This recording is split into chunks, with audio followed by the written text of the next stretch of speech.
Good Monday morning, everybody, and welcome back to Arnie's Fantasy World of Sports. I hope everyone had a wonderful weekend. It was beautiful in the state of North Carolina, and it's draft season and it's baseball season. And so next weekend I have 2 fantasy drafts. The following weekend I have yet another. And so I'm, gearing on up for those. This morning, we're going to talk about some injuries. One, is maybe short-term, and maybe another one, I don't really know. So let's talk about what happened yesterday at Port St. Lucie. Justin Verlander removed from yesterday's 3-1 loss to the Mets after complaining about tricep soreness in his right arm. Dusty Baker said that the decision to remove Verlander was a precautionary move and that the veteran right-hander Cy Young Award winner and really the pitcher that Houston is banking on this year is now set to undergo tests this week. Verlander was trying to get to 4 innings yesterday, and he just didn't make it. He was pulled after 2. He threw 29 pitches. Remember back in 2015, now that was 5 years ago, when Justin Verlander was in his early 30s, and now he's in his late 30s, and he had a right tricep strain back then when he was with the Tigers. Now his fastball velocity yesterday sat between 91 and 94. That's not where you want it. I know it's his second start of the spring, so maybe not too concerning. He did touch 97 in his first start on Tuesday, and in Tuesday's start, he threw 53 pitches in 2 2/3 innings. So Verlander was pleased last week early with his velocity, but couldn't have been yesterday, and then complaining about a sore arm. So my question is, chat room, how does that affect you? Where does that affect you in order? Where do you put him in your rank of pitchers? Does it affect where you draft him coming up? I mean, now, for those who have already had their drafts, this is a moot question. You've already drafted him. But if you haven't yet had a draft, and now you know he's having this arm trouble or injury, how serious do you think it to be? And it's only conjecture right now because he's going to undergo tests this week. Now, we know Verlander last year had I said it earlier, Cy Young Award winner. But he's 37 years old. Last year, he was 21-6. He had a 2.58 ERA in 34 starts. He led the majors in wins. He led the majors in batting average against. He led the majors in whip, 0.80, and he led the major leagues in innings pitched at 223. He struck out a career 300 batters, and he hit the 3,000 career strikeout plateau. Also, by the way, he threw his 3rd no-hitter. So now you got Houston banking on Verlander. They're banking on Greinke. They're banking on the return of Lance McCullers Jr. Remember, McCullers is coming off Tommy John. He didn't pitch at all last year. The 4th spot is currently occupied by Jose Urquidy, who made his major league debut last year. He did throw 4 innings yesterday and gave up 3 runs and 6 hits and has a 5.40 ERA this spring. And then the 5th spot in the rotation is a competition among Austin Pruitt, Josh James, and Framber Valdez. So if you're hearing me without saying it, what does no Justin Verlander for some period of time mean for the Houston Astros? Dusty Baker said, quote, now, I'm reading this off of MLB, "We don't know if he is hurt. Like I said, it's precautionary. I was surprised his velocity was down a tick from the last time. But Verlander can dial it up when he gets ready. We didn't see anything.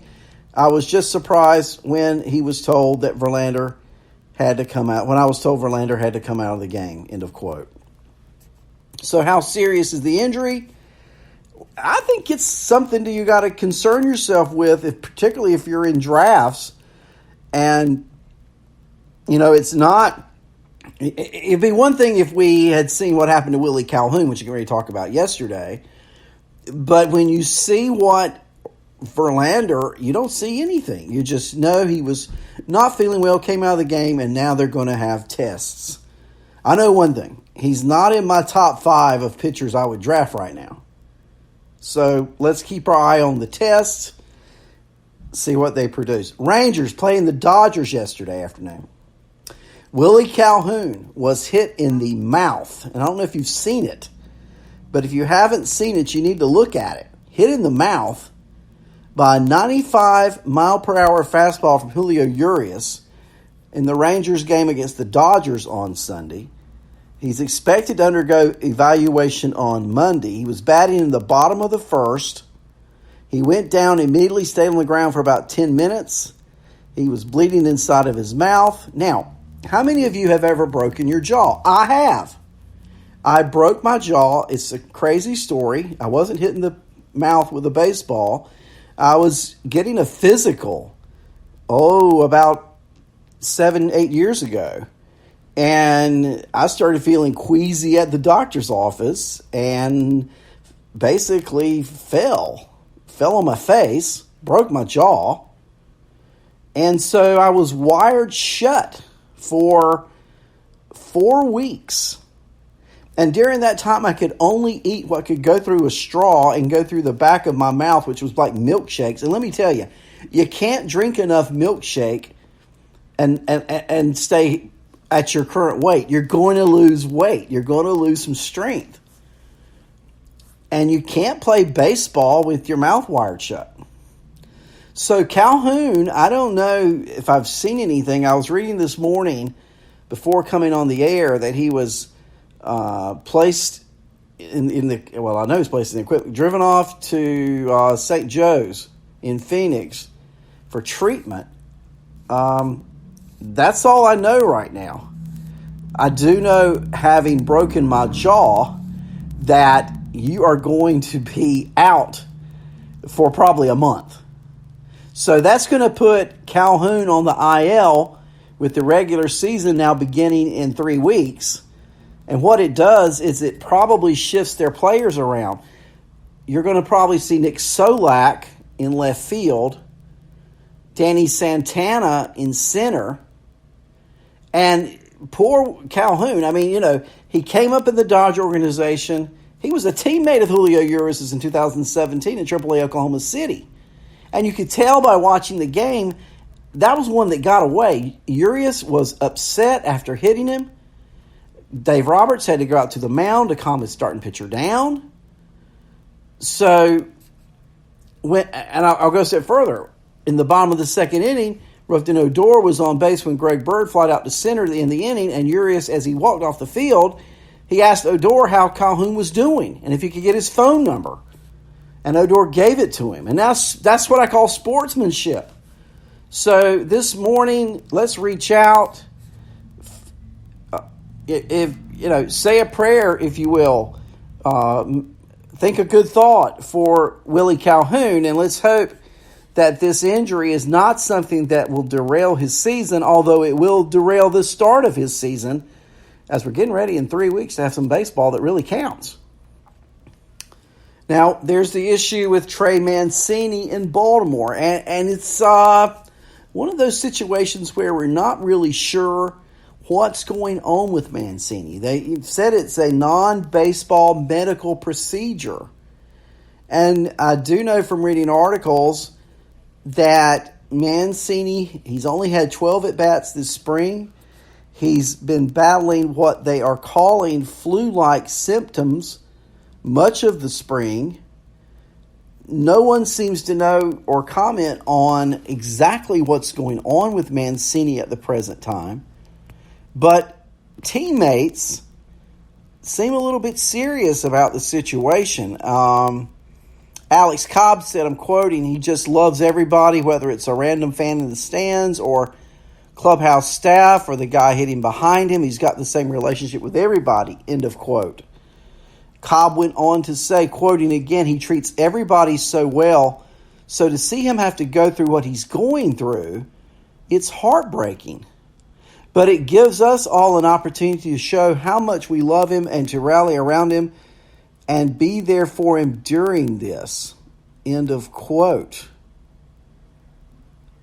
So Trey Mancini went on his Twitter page, and Trey Mancini himself tweeted, "Once there is more clarity, I will be sure to keep everyone updated over the next few days. I look forward to a healthy recovery and being back on the field soon." Now, the 27-year-old is fresh off a 97 RBI, 35 home run season, his third season with the Orioles, and he also hit .291. He was the Orioles' most valuable player on their team last year. And Chris Davis then said, quote, "It's a huge loss," end of quote. So the Orioles understandably concerned, players very concerned. We'll have to see what, if anything, is done. These further tests this week, it just doesn't sound good for Trey Mancini. And again, what does this do? And I know the reality and his health is the concern here. On a much lesser note, for fantasy drafts, what do you do with Mancini now? I'm sure a lot of you were thinking about getting him at a fairly good stage in the draft, but with this happening and us really not being sure what the issue is, I think you got to punt on drafting him early. I really do. Another injury, Gary Sanchez for the Yankees. Lower back barking.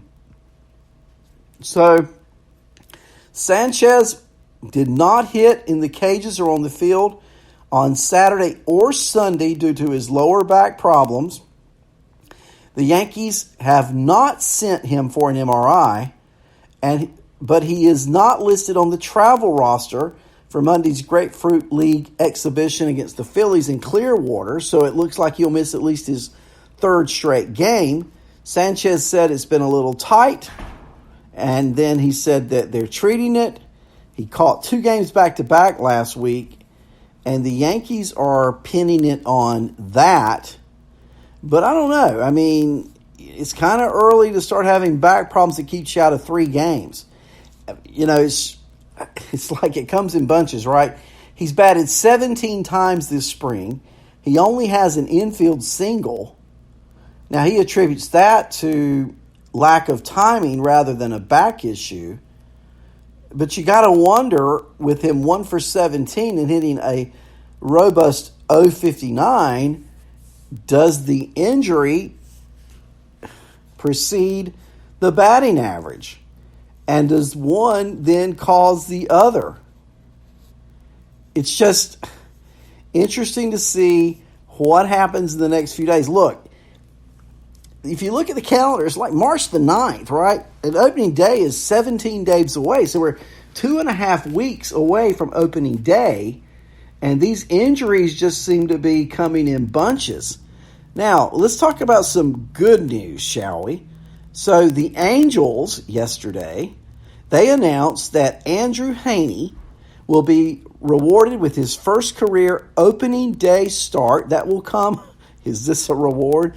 Against the Astros at Minute Maid on March 26. Heaney, who is age 28, has been with the Angels for 5 years now. He hasn't been healthy to start a regular season since 2016. So hopefully Heaney will not only be now the opening day starter, but remain in the rotation throughout the season. So he was supposed to be the opening day starter last year, but he had some elbow issues. Didn't make his first start until late May. He only garnered 18 starts last season. He had 118 strikeouts, 30 walks, and gave up 20 home runs in 95 innings. And he missed some time with left shoulder irritation. So Heaney certainly, I'm sure, very happy that he's the opening day starter, and I'm sure